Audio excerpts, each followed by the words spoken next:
8ویں پارے کا خلاصہ۔ تحریر علامہ ابتسام الہی ظہیر۔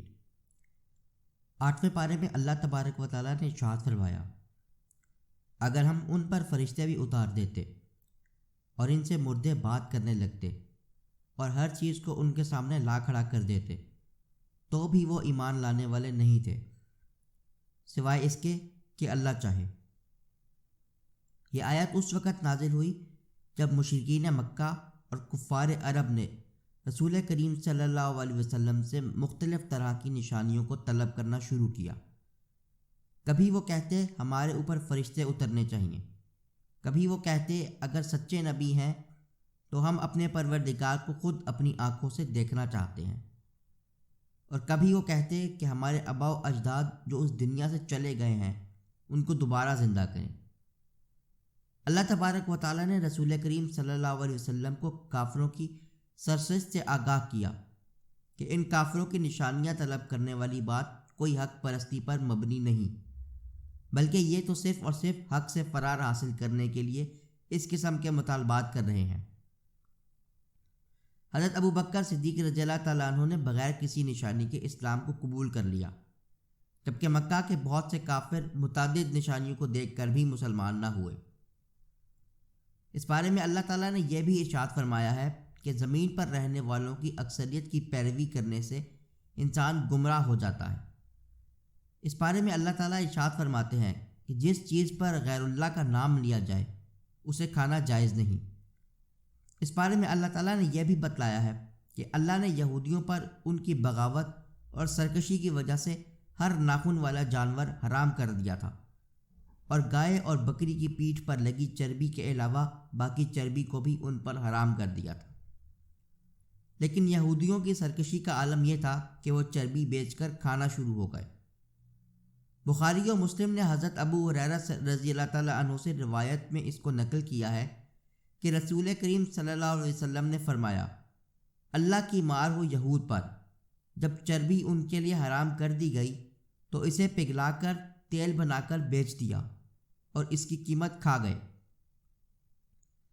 اس بارے میں اللہ تعالیٰ نے اولاد کے قتل کی شدید مذمت کی ہے اور کہا کہ وہ لوگ گھاٹے میں ہیں جنہوں نے اپنی اولادوں کو بے وقوفی کے ساتھ قتل کر دیا اور اپنی مرضی سے اللہ تعالیٰ کے جائز کیے ہوئے رزق کو حرام قرار دیا۔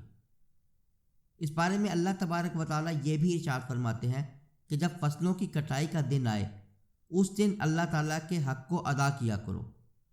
جب اللہ تعالیٰ ہر چیز عطا فرماتے ہیں تو اس کا حق بھی بر وقت ادا ہونا چاہیے۔ اس بارے میں اللہ تبارک و تعالیٰ نے رزق کی ان 4 بڑی اقسام کا بھی ذکر کیا جو انسانوں پر حرام ہے۔ پہلا رزق جو انسانوں پر حرام ہے وہ مردار ہے، اسی طرح بہتا ہوا خون انسانوں پر حرام ہے۔ خنزیر کا گوشت بھی انسانوں پر حرام ہے، اسی طرح غیر اللہ کے نام کا ذبیح بھی انسانوں پر حرام ہے۔ اس بارے میں اللہ تبارک و تعالیٰ نے مشرکین کے اس غلط عذر کو بھی رد کیا کہ وہ اپنے اور اپنے آباء و اجداد کے بارے میں کہیں گے اگر اللہ تعالیٰ چاہتا تو ہم اور ہمارے اجداد ہرگز شرک نہ کرتے۔ اللہ تعالیٰ فرماتے ہیں یہ اور ان سے پہلے لوگ بھی اس طرح جھوٹ تراشتے رہے۔ اللہ تعالیٰ مزید کہتے ہیں کہ اے نبی آپ ان کو کہہ دیجئے کہ جو اللہ نے تحریر کیا ہے کیا تم اس کو جانتے ہو؟ اگر جانتے ہو تو اس کو ہمارے سامنے پیش کرو۔ گویا کہ اللہ تعالیٰ یہ ارشاد فرما رہے ہیں کہ لوگ غلطی تو خود کرتے ہیں لیکن خواہ مخواہ اللہ تعالیٰ کی ذات کو مورود الزام ٹھہراتے ہیں۔ اس بارے میں اللہ تعالیٰ نے بعض کبیرہ گناہوں کا بھی ذکر کیا کہ اللہ تعالیٰ کی ذات کے ساتھ شرک نہیں کرنا چاہیے، والدین کے ساتھ حسن سلوک کرنا چاہیے، اپنی اولاد کو بھوک کے خوف سے قتل نہیں کرنا چاہیے، فحاشی چاہے چھپی ہوئی ہو چاہے اعلانیہ ہو اس کے قریب بھی نہیں جانا چاہیے، کسی کو ناحق قتل نہیں کرنا چاہیے، یتیم کے مال کو ناجائز طریقے سے استعمال نہیں کرنا چاہیے، ترازو کو صحیح طریقے سے پکڑنا چاہیے، جب بھی بات کی جائے عدل کی کرنی چاہیے، چاہے قریبی عزیز ہی اس کی زد میں آئے، اللہ تعالیٰ سے کیے گئے یا اس کے نام پر کیے گئے وعدوں کو پورا کرنا چاہیے، اور ان تمام نصیحتوں کا بنیادی مقصد انسانوں میں عقل اور تقوی پیدا کرنا ہے۔ اس بارے میں اللہ تبارک و تعالیٰ نے ان لوگوں کی بڑی شدت سے مذمت کی ہے جو اپنے دین میں تفرقہ پیدا کرتے اور گروہوں میں بٹ جاتے ہیں۔ ایسے لوگوں کا معاملہ اللہ تعالیٰ کے ذمہ ہے اور اللہ تبارک و تعالیٰ ان کو ان کے کیے سے آگاہ کرے گا۔ اس بارے میں اللہ تعالیٰ نے اپنی بے پایہ رحمت کا بھی ذکر کیا، جو کہ ایک برائی کرے گا اس کو ایک کا ہی بدلہ ملے گا، لیکن جو ایک نیکی کرے گا اسے اس جیسی 10 نیکیاں ملیں گی اور انسانوں پر ظلم نہیں کیا جائے گا۔ اس بارے میں اللہ تعالیٰ نے اپنے حبیب علیہ الصلاۃ والسلام کو حکم دیا ہے کہ وہ اعلان فرمائیں کہ بے شک میری نمازیں، میری قربانیاں، میرا جینا اور میرا مرنا سبھی کچھ اللہ رب العالمین کے لیے ہے، اس کا کوئی شریک نہیں، اور مجھے اسی کا حکم دیا گیا، اور میں سب سے پہلے اپنے آپ کو اللہ تبارک و تعالیٰ کے سپرد کرنے والا ہوں۔ سورہ انعام کے بعد سورہ اعراف ہے۔ اس سورت میں آغاز میں اللہ تعالیٰ ارشاد فرماتے ہیں کہ پیارے حبیب علیہ الصلاۃ والسلام، جو قرآن مجید آپ پر نازل کیا گیا ہے یہ اس لیے کیا گیا ہے کہ آپ کے ذریعے لوگوں کو اللہ کے عذاب سے ڈرائیں، اور اس میں مومنوں کے لیے نصیحت ہے۔ یہ وحی اس لیے نازل کی گئی ہے کہ آپ اس کی پیروی کریں۔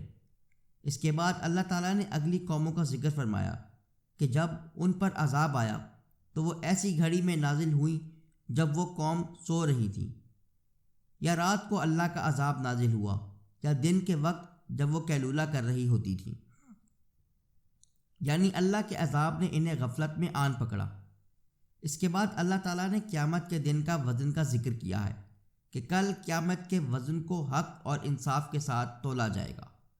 جس کا پلڑا بھاری ہوگا وہ کامیاب ہوگا، اور جس کا پلڑا ہلکا ہوگا تو یہ وہ لوگ ہیں جنہوں نے ہماری آیات کو رد کر کے اپنی ہی جانوں کا نقصان کیا۔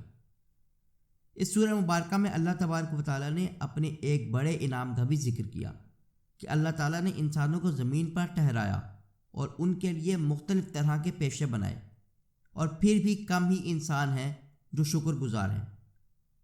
اس بارے میں اللہ تبارک و تعالیٰ نے مسجدوں میں آنے کے آداب کا بھی ذکر کیا کہ مسجد میں آتے ہوئے انسانوں کو اپنی زینت کا اختیار کرنا چاہیے اور اچھا لباس پہن کر مسجد میں آنا چاہیے۔ اسی صورت میں اللہ تعالیٰ نے جہنم کے مناظر کا بھی ذکر کیا ہے کہ اہل جنت جہنمیوں سے مخاطب ہو کر کہیں گے، ہم پا چکے جس کا وعدہ ہمارے رب نے کیا تھا، کیا تم کو بھی وہی کچھ مل گیا جس کا تمہارے رب نے تم سے وعدہ کیا تھا؟ تو وہ جواب میں کہیں گے ہاں۔ اس پر ایک پکارنے والا پکار کر کہے گا، اللہ کی لعنت ہو ظالموں پر۔ اسی طرح اہل نار جنتیوں سے تقاضا کریں گے کہ اللہ نے ان کو جو پانی اور رزق عطا کیا ہے اس میں سے ان کو بھی دیا جائے، تو اہل جنت کہیں گے اللہ نے اس کھانے اور پینے کو اہل نار پر حرام کر دیا ہے۔ اللہ تبارک و تعالیٰ نے اس بارے میں اصحاب اعراف کا بھی ذکر کیا ہے۔ اصحاب اعراف ایسے لوگ ہیں جو جہنم کے عذاب سے محفوظ ہوں گے، لیکن اعمال میں کمزوری کی وجہ سے جنت حاصل کرنے میں ناکام ہو جائیں گے۔ اس مخصوص مدت گزارنے کے بعد اللہ تبارک و تعالیٰ ان کو جنت میں داخل فرما دے گا۔ اس بارے میں اللہ تعالیٰ نے اپنے بندوں کو حکم دیا ہے کہ خوف اور طمع کے ساتھ اللہ تبارک و تعالیٰ کو پکارتے رہنا چاہیے، بے شک اللہ کی رحمتوں نیکوکاروں کے قریب ہے۔ اس پارے کے آخری حصے میں اللہ تعالیٰ نے ان قوموں کا ذکر کیا ہے جو اپنی بدعمالیوں کی وجہ سے تباہ و برباد ہوئیں۔ ان کا تفصیلی ذکر سورہ ہود میں ہوگا۔ اللہ تبارک و تعالیٰ سے دعا ہے کہ ہمیں قرآن پاک پڑھنے، سمجھنے اور اس پر عمل کرنے کی توفیق عطا فرمائے۔ آمین۔